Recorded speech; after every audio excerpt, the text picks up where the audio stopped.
Welcome to Soarin. My name is Patrick and I'll be your chief flight attendant today. We'll begin boarding in a few minutes, but first I'd like to acquaint you with some important safety information. When the doors to your flight open, please take a seat and store all carry-on items in the under-seat compartment. This includes cameras, purses, hats, and of course, these little beauties. Next, fasten your seatbelts, inserting them into the buckle on your right. If smaller aviators don't measure up to the height indicator on the seat, just put the belt through the loop in the center strap before buckling.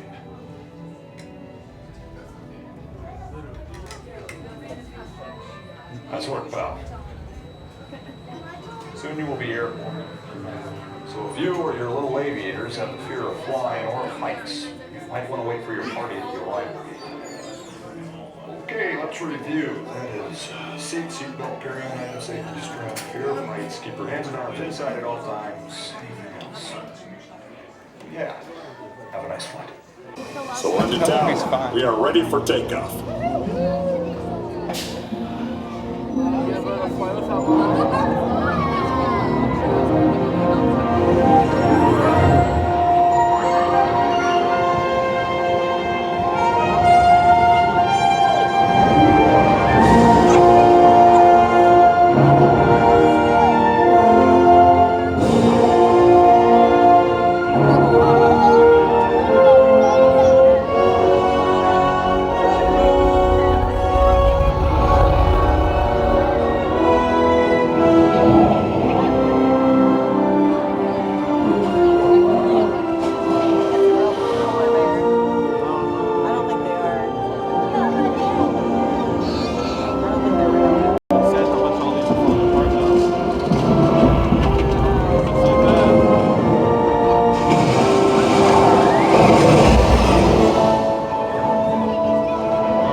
or soar with us.